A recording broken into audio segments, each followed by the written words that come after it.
तो हम अभी मौजूद है एक ऐसी प्रत्याशी के यहाँ पर जो लोहरदगा में एक ऐसे प्रत्याशी को चुनौती दे रही हैं जो पूर्व आईपीएस है, कांग्रेस का बड़ा नेता है, सीएलपी लीडर हैं और साथ ही साथ विधायक रह चुके हैं, एसटी कमीशन के चेयरमैन भी रह चुके हैं और उनका मुकाबला जो कर रही हैं एक सामान्य सी एक ऐसी महिला जिनका घर अभी ये तस्वीर हम इसलिए दिखला रहे ताकि लोग लोहरदगा के जनता और झारखंड के दूसरे लोग ये समझ सके कि राजनीति में, लोकतंत्र में जब मुकाबला होता है तो मुकाबला बहुत बराबरी का नहीं होता है, कई तरह की उसमें चुनौतियां भी रहती है।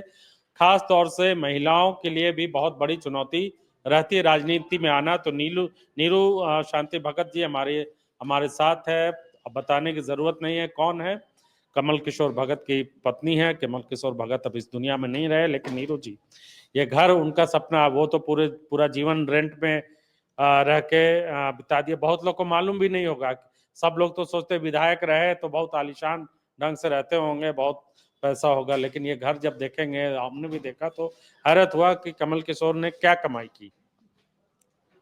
सभी को जोहार करती हूँ मैं। सबसे पहले मैं यही कहना चाहती हूँ कि जब स्वर्गीय कमल किशोर भगत जी, यहाँ की जनता ने उन्हें 2 बार जिताकर विधानसभा भेजा था।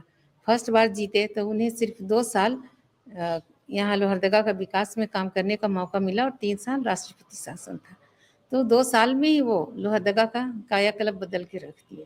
उसके बाद हुआ क्या कि दूसरी बार इतना ये काम किए कि दूसरी बार भी जनता ने इन्हें अपना आशीर्वाद दिया, दूसरी बार जीते। तो सिर्फ 6 महीना वो अपने कार्यकाल में रहे, लेकिन 6 महीना के बाद उनका विधायकी चला गया और वे जेल चले गए।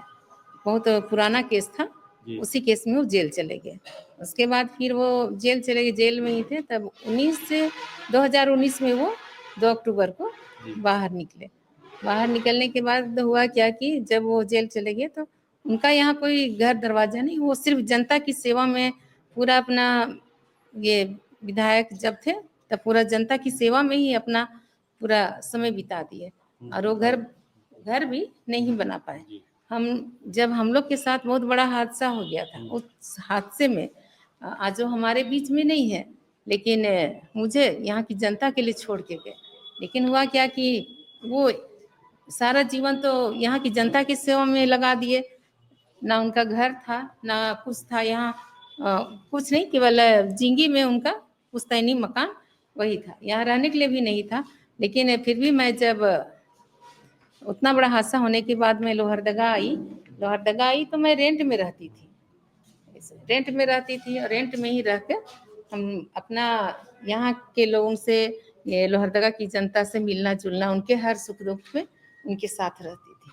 उसके बाद इधर थोड़ा जब बहुत दिन हो गया कि जहाँ हम लोग रहते थे वहाँ हॉस्पिटल, मैदान खाली था, हॉस्पिटल बनने लगा तो मुझे वहाँ रहने में दिक्कत होने लगी। तो फिर हम लोग सोचे कि थोड़ा अपना छोटा सा आशियाना बना लेते हैं तो थोड़ा अच्छा रहेगा। वही सोच के लोहरदगा में एक छोटा सा घर तो बना नहीं है, आधा अधूरा है, लेकिन उसी में हम लोग अभी रह रहे हैं। तो हम देख रहे हैं, इसलिए देखिए ये बहुत सामान्य बातचीत नहीं है। एक महिला, विधवा महिला, साथ ही साथ राजनीति से पूरी जीवन उनकी राजनीति में इसलिए बीती क्योंकि कमल किशोर भगत भी झारखंड आंदोलनकारी रहे। आंदोलन की वजह से उनको जेल भी जाना पड़ा, आंदोलनों की वजह से उनकी सदस्यता भी गई, अब आंदोलन की वजह से एक तरह से उनकी जान भी चली गई और उनकी पत्नी अब चुनाव में लड़ रही हैं। तो बहुत चुनौती आपके सामने बहुत है कि कमल किशोर भगत का सपना कैसे पूरा हो। क्या बातचीत होती थी आप लोगों के बीच में जब झारखंड बना नहीं था या झारखंड आंदोलन जब चलता था तब? सबसे पहले तो मैं हमारे सुप्रीमो आदरणीय सुदेश कुमार महतो को धन्यवाद देना चाहती हूँ। उन्होंने मुझ पर विश्वास किया और मुझे इस योग्य बना के यहाँ पर अभी खड़ा किया है। लेकिन जब कमल किशोर जी आंदोलन करते थे तब आपको घर में झगड़ा होता था? सामान्य तौर पे होता है, राजनीति कर रहे हैं, घर संभालना चाहिए, ये सब बातें होती थी? वैसा मौका हम लोग को नहीं मिला क्योंकि शादी के ये हम लोग का शादी हुआ 2015 में जी 4 अक्टूबर को, जी और फिर ये इनको जेल हो गया 7 अक्टूबर जी को। तो वैसा हम लोग को मौका ही नहीं मिला साथ रहने का, फिर वो तो जेल चले गए। जी। तो ये भी एक बहुत पहलू, बहुत दुखद पहलू है। शादी हुई, फिर जेल के वजह से सदस्यता भी उनकी चली गई। तो हम नीरू शांति भगत के किचन का भी दिखाएंगे तस्वीर कि किस तरीके से रहती है, क्योंकि उनके सामने जो, आइए नीरू जी आइए दिखाइए थोड़ा, क्योंकि देखिए हमारे साथ जो वो है प्रत्याशी, जो कांग्रेस के प्रत्याशी जो लोहरदगा में लड़ रहे हैं, उनका मकान और इनका घर दोनों का में बहुत फर्क इसलिए है क्योंकि वो पूर्व आईपीएस है, उनके पास मंत्री पद भी रहा है, और उनका घर और इनके घर में भी बहुत फर्क है। राजनीति अपनी जगह है, लेकिन जो लड़ाई है वो बराबरी की लड़ाई एक तरीके से नहीं है। तो देखिए सामान्य घर है जो झारखंड में झारखंडी महिलाओं का जो रहन सहन खान पान होता है उसी तरह का घर है। और जो दर्शक हम भी देख रहे हैं वो समझने की कोशिश कीजिए। देखिए नीरू शांति जी सब्जी लेकर आती है बाजार से, और इसी तरह से वो अचार लगाई, आप लगता है बस करील का अचार है, आप लगाई। हाँ तो अब जो है चुनाव में जब जाती होंगी आप प्रचार करने के लिए, तो क्या क्या लोग पूछते हैं आपसे, क्या बोलते हैं लोग आपसे, क्या मांग करते हैं कुछ, क्या हमें ये करवा दीजिए, हमारे लिए ये करवा दीजिए तब वोट देंगे? देखिए ज्वलंत मुद्दे तो बहुत ज़्यादा यहाँ हैं, और यहाँ लोहरदगा हम लोग बोलते हैं कृषि प्रधान देश है, लेकिन यहाँ इतने गरीब लोग रहते हैं, और यहाँ से लोग अभी खेती बाड़ी के टाइम में ही आते हैं, उसके बाद फिर वो पलायन कर जाते हैं। ऐसा तो अभी चुनाव का टाइम है, तो चुनाव से पहले लोग कुछ कुछ तो पलायन हो गए हैं, और कुछ अभी यहाँ ठहरे हुए हैं। जी, तो पलायन एक बड़ी समस्या, साथ ही साथ बॉक्साइट को लेकर भी जो यहाँ पे कंपनियां हैं वो बॉक्साइट तो निकाल के ले जाती है, लेकिन पूरा धूल धक्कड़, जमीन खोखला हो रहा है, लोग को फायदा नहीं हो रहा है, यहाँ पे चंद लोगों को फायदा हो रहा है। लोहरदगा को बॉक्साइट की नगरी कहा जाता है, लेकिन बहुत दुख की बात है कि यहाँ का जो बॉक्साइट है वो बाहर जाता है, और यहाँ के लोग तो जहाँ हैं वहीं रह जाते हैं।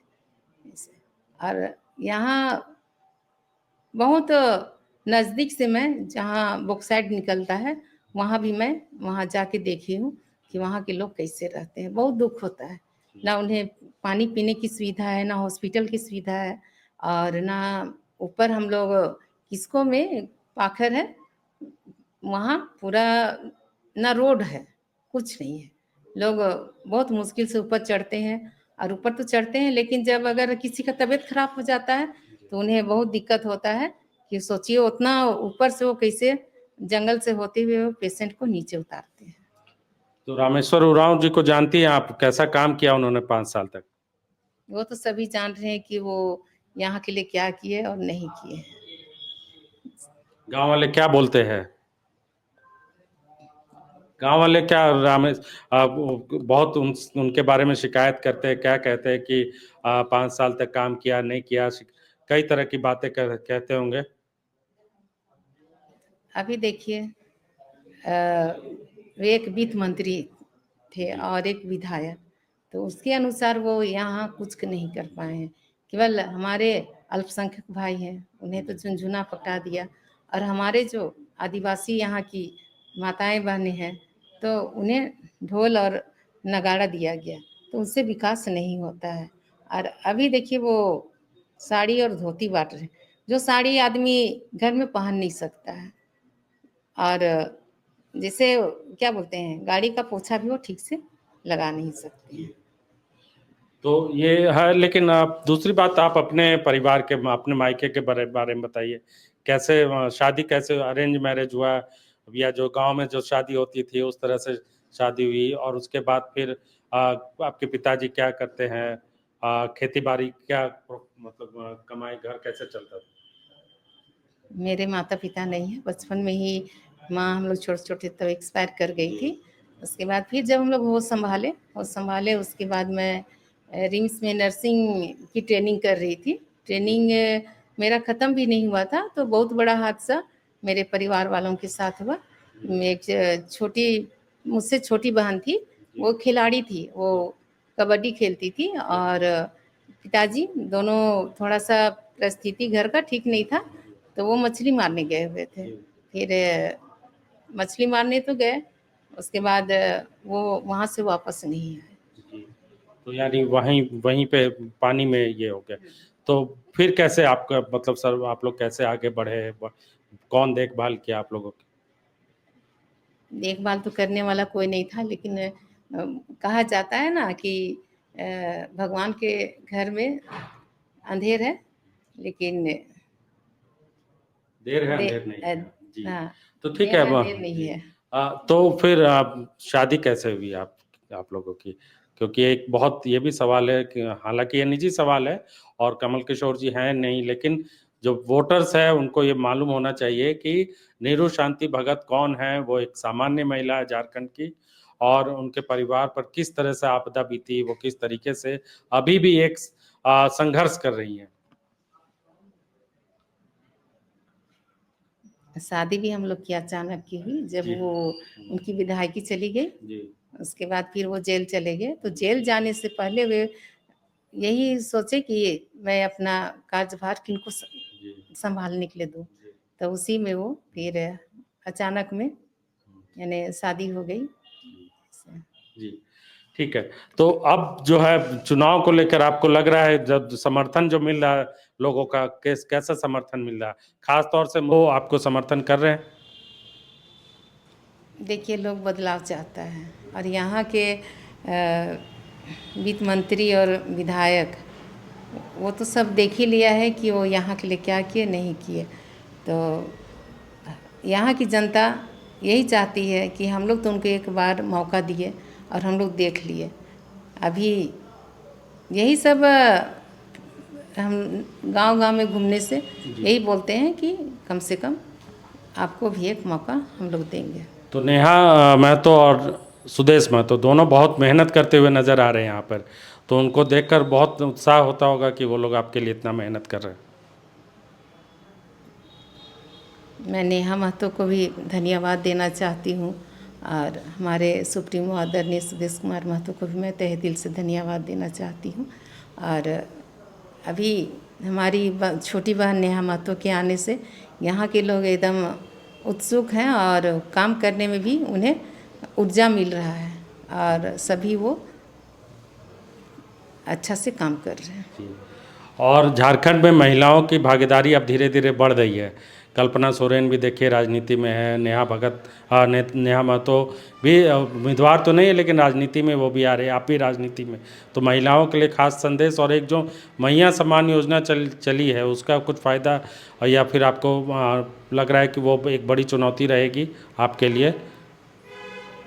जब स्वर्गीय कमल किशोर भगत जी विधायक थे तो उस समय महिलाओं को आगे बढ़ाने में उनका बहुत बड़ा योगदान रहा है। महिलाएं घर की चौखट और घूंघट से बाहर नहीं निकलती थी, लेकिन इनका योगदान रहा, महिला मंडल बना और जीरो बैलेंस से ये खाता खुलवा के 10,000 का सीड मनी दे के महिलाओं को जागरूक किए और महिलाएं अभी इतनी जागरूक हो गई हैं कि अभी वो सारा काम खुद कर लेती हैं। जी, नीरू शांति भगत जी, शुक्रिया हमसे बातचीत करने के लिए। तो दिल खोलकर नीरू शांति भगत ने अपनी बातें बताई, किस संघर्ष से वो निकल कर आई है, राजनीति कर रही है और यहाँ पर भी उनका मुकाबला कांग्रेस के बड़े कद्दावर नेता, झारखंड के बड़े नेता और साथ ही साथ पूर्व आईपीएस अधिकारी के साथ है, जिनके सामने नीरू शांति भगत का यह घर और उनका संघर्ष, घर तो बड़ा है, घर तो छोटा है लेकिन संघर्ष उनका बहुत बड़ा है। अपने सहयोगी राजेश के साथ विवेक सिन्हा, लाइव दैनिक, लोहरदगा।